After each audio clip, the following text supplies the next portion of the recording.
Hello everyone, welcome back to my channel Khushi's ব্লগিং world. So এই ব্লগটি হচ্ছে পুরীতে দ্বিতীয় দিনের ব্লগ। সো দ্বিতীয় দিন আমরা কী করেছিলাম সেটাই আমি তোমাদের সাথে শেয়ার করব।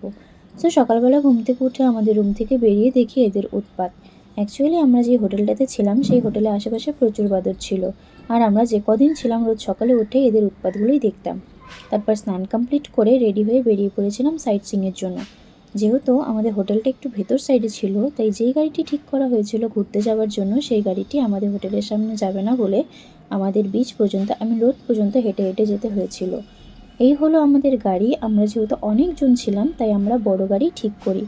তারপর এক এক করে সবাই গাড়িতে উঠে আমরা রওনা দিলাম আমাদের ফার্স্ট লোকেশানে।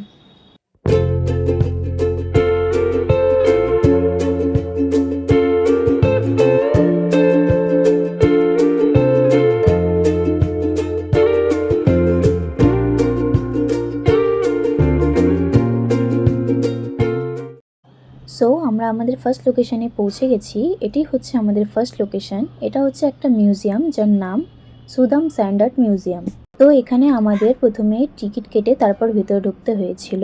এরপর এর ভিতরে ঢুকতে না ঢুকতেই দেখি নানা ধরনের মূর্তি আর্ট করা। তো এখানে সবার প্রথমে বুদ্ধদেবের মূর্তি, গণেশ ঠাকুরের মূর্তি, জগন্নাথ ঠাকুরের মূর্তি, তাজমহল আরও অনেক কিছু বানানো ছিল, যেগুলো সম্পূর্ণ বালি দিয়ে তৈরি।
তো সেখান থেকে বেরিয়ে আমরা গিয়েছিলাম আমাদের সেকেন্ড লোকেশানে। তো গাড়ি থেকে নেমে সেকেন্ড লোকেশানে যাওয়ার জন্য আমাদের অনেকটাই হাঁটতে হয়েছিল মেন রোড থেকে, কারণ বড় গাড়ি ভেতরে যেতে দিচ্ছিল না।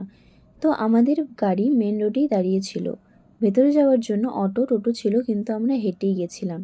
তো তোমরা দেখে হয়তো বুঝতেই পেরেছো যে এটা কোন জায়গা। যারা জানো না তো তাদের জন্য বলছি, এটা হচ্ছে কোণার্কের সূর্য মন্দির।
সূর্য মন্দির থেকে বেরিয়ে গোলা খেয়ে আবারও আমরা বেরিয়ে পড়লাম আমাদের থার্ড লোকেশানে।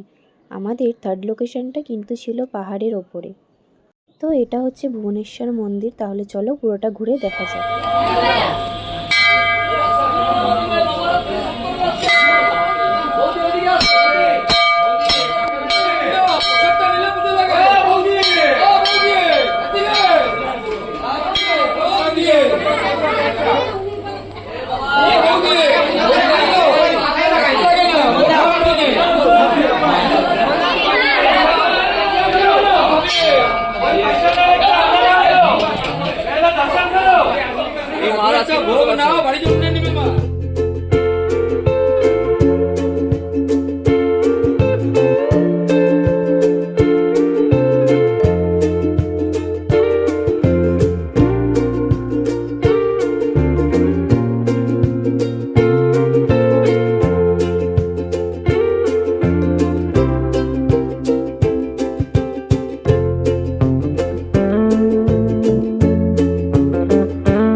তো এই ব্লগটি আমি এখানেই শেষ করছি। ভুবনেশ্বর মন্দির থেকে বেরিয়ে আমরা আরও 3টে জায়গায় গিয়েছিলাম, সেটা আমি তোমাদের নেক্সট পার্টে বলবো। তো ভিডিওটি ভালো লাগলে অবশ্যই like, comment, share and subscribe করে দিও। ভালো থেকো, সুস্থ থেকো, ততক্ষণের জন্য টাটা।